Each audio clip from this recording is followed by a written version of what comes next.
J.K. Haru's Summer, is it just as uncomfortable to read as the first book?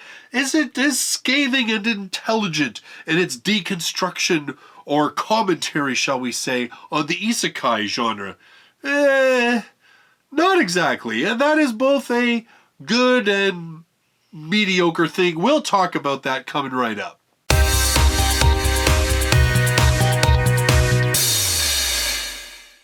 Hello everybody and welcome to this light novel review. I am Justice R. Stone and my channel is all about light novels to try and increase the fandom and to help people find light novel series that they'll love. So if you're not subscribed, make sure you hit that button down below so you can keep up with all of my future light novel related videos. In this video I'm going to be talking about J.K. Haru as a sex worker in another world, Summer. This one, the sequel to the original J.K. Haru. This book is written by Ko Hiratori. It's released in English officially by J Novel Club with a translation by Emily Balistrieri, who also translated the first volume of this series. If you want to pick up your own copy, I've got links in the description down below. Once again, Summer is structured very much like the original J.K. Haru. It is essentially a web novel, a series of short stories that are then collected to create this book. Now, there are a couple of short stories and there's elements in the different stories that make this one feel a little bit more cohesive. And oddly enough, those short stories revolve around probably one of the most, least likable people in the first book, Chiba, the guy who was brought to this other world along with Haru when they were both hit by a truck in modern-day Japan. Unlike the first book, though, most of these stories aren't actually told from Haru's point of view. Instead, this book takes the approach of telling its stories from the various points of view of secondary characters from the first book. And in fact, we even get at least one story told from a character's point of view that, I can't even remember if he was mentioned at all in the first book. What this ends up meaning is that Summer is a lot more about advancing the storyline of J.K. Haru, growing the world of J.K. Haru. It is about showing how these various characters have changed and in many cases evolved because of their friendship with Haru and her crazy out there ideas. The book seems to go a long way to actually saying how a lot of the really big things that are going to change in this world aren't through force. They aren't through a hero coming along to change this crummy world and blah blah, but are actually rather those far more subtle changes that people start making because they have new ideas. And those new ideas, in a lot of cases, as we're shown in this book, have come from Haru herself. At first, the subtitle of Summer seems almost inappropriate given that there's only one story in the entire book that actually bothers to make summer a thing. But I think really it's kind of better to look at this book as an overall thematic idea in terms of what summer actually means. A lot of us associate summer with being happier. We associate with spending more time with friends, especially maybe friends that we don't see often because travel is easier in the summer. You're not worrying as much about the weather and road conditions and all that kind of stuff. We associate summer as being a very social time, a time of joy and sunshine. And as much as this book still has its moments of downer time, it is overall a far more fun experience than the original J.K. Haru. In fact, funny enough, 100% sex-free in this book, which I didn't mind actually. In fact, given the way that these stories are put together, I really think that unlike the first book, which used sex in a way to comment on characters and Haru's situation, in this one, it would have just been for pure sensationalism. So I was actually really glad that we didn't have that happening in this book because it would have felt very out of place with the stories that were being told. And like I said, overall, these stories have a far more positive feel to them. There aren't moments where you feel that kind of gut-wrenching like misery that you did when you read parts of the first book.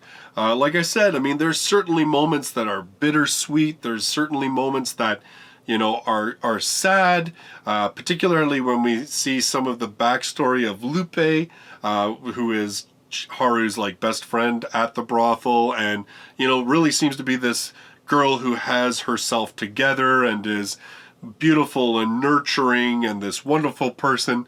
We have these great moments where we see just how much of a facade a lot of these characters are putting forward, and yet part of the reason they're doing it is because they want to be the kind of person that they think Haru expects them to be.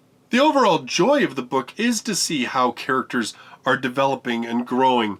To take a look at Sumo, who for most of J.K. Haru seems to be this very quiet and in the corner type character, and yet in this book has become so much stronger, so much more determined, and is finding new joy and challenges in the things that he does, and brand new confidence in himself and in his work. Another character moment that I actually really liked was Kiori. Now, Kiori, of course, in the first book, she kind of comes off very much that she is almost becoming obsessive in her worship of Haru, and you kind of get the idea that, or at least I did, I got the sense that a lot of the stuff that Kiori was chasing after was for Haru's sake. In this book, we see that she has actually grown and that she has bigger goals and bigger ideas about what helping Haru might actually mean, and what accomplishing certain tasks in this world might mean, not just for her, and not just for Haru, but for women in general. And of course, Chiba, well, the book starts off, mostly it is a sequel, but the book does start off with showing us what Chiba was like on his last day before he was whisked away to this other world. And man, what an intensely annoying Chunin he was. Although you also get the impression that a lot of his bluster and bravado and garbage that makes him annoying, a lot of that is defense mechanism because of how awkward he really is and how much he truly fears what people think of him. But he gets at least some redemption later on in the book, and it's actually Chiba's stories that kind of bookend this thing altogether. We do have some more like inconsequential short stories towards the end of the book, but it is really Chiba's stories that kind of make this feel more put together. Because we have that introduction of, we see like Chiba and Haru, their last day, and then we have these other short stories that have things that happen in them that are eventually sort of given better context when we get to this sort of main Chiba story, which is also the story that has Summer in it, hence why I think Summer, despite my own personal extrapolations about why Summer is appropriate to call this one. But anyway, but we do have that, so it gives this feel a little bit more like there is sort of an overall arc going on in this book as opposed to just random short stories. And in that final story with Chiba, we do see the character start to finally make some development, finally kind of getting out of that headspace of being the chosen one and being angry and bitter that it's not as easy and his skills aren't as cheat worthy as what he thought he deserved because it's an isekai and I'm a otaku and I should be getting all of this stuff. We even get a little bit of a resolution to the whole Demon Lord story, which is one of the Haru moments that we have. But I gotta tell you, this is when I was saying that there's kind of a good and bad to this book. Overall, if you're a fan of J.K. Haru, if you like the first book, I think that you will definitely find a ton of things to enjoy in this one.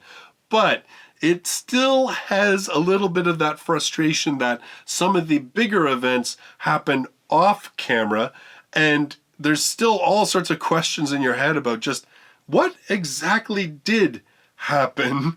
And once again, even though Chiba's stories kind of help to pull this together and make it a little bit more cohesive feeling, we end the book with several other short stories that feel very inconsequential and kind of just drop the biggest reveal or the biggest sort of turning point of the story that happens.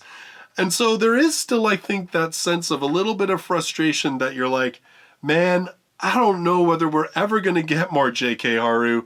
And if we don't, it's kind of frustrating because where do we go from here?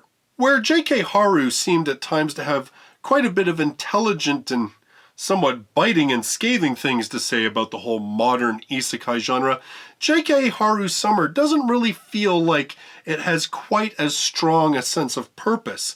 In fact, to me, it felt far more like an author who set out to write a very specific story with specific ideas and themes and everything else in the first book, and then ended up realizing that they actually liked these characters and they actually liked the fact that they had created a world that could grow and change and do so not through massive acts of whatever, but even just through normal everyday people having new ideas. So Summer feels much more like a work of joy, a work of something that a author wants to give to people who slugged through the more uncomfortable bits of the first book and kind of reward them with a little bit more happiness and a little bit more humor and expanding the world and introducing some other ideas that perhaps this series could continue onward, forward, without having to rely so heavily on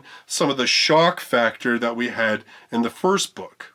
So overall, J.K. Haru Summer still has some good messages, still has a certain little bit of political and ideals that it wants to espouse, but overall, it doesn't feel like it has a mission as strong as what the first book did. It really does feel to be overall a love letter to fans and giving fans a sneak peek at some of the ideas that Hirutori has for advancing the story going forward. If despite the uncomfortable bits of J.K. Haru, you found yourself wanting to know more about its characters, wanting to know more about its world, and just kind of seeing its characters live their lives and see what kind of an effect Haru has on all of these people that she knows, this is definitely the book for you, and it is definitely going to give you a lot of those things that you're looking for. If you were coming into this thinking that it was going to be some kind of brilliant continuation of isekai deconstruction or commentary, you might be a little bit disappointed, but nonetheless, I still think this is a great read. I really enjoyed it. In fact, I think I read through it faster than the first J.K. Haru because there were a lot less times where I felt like, oh. So overall, if you really loved the first novel and you were wanting to spend more time with these characters, this one is the one for you. In this video, I want to say a special thanks to Philip Vosseberg, Jean-Luc Chartier, Ricardo Matos, Mirage, and New Valaric for their support on Patreon, as well as the support of all of my patrons who help me to buy books, to do reviews for this channel, as well as for hosting for the Light Novel Podcast so we can reach as many people as possible. For my next review, I am going to one of the daddies of modern isekai. Funny, from one series that has some sort of scathing commentary on modern isekai to one of the books that we credit as starting it, and that is going to be volume number 1 of Mushoku Tensei, Jobless Reincarnation. That'll be my next review. In the meantime, thanks for joining me in this video. I look forward to seeing you in the next one. Till then, bye-bye for now.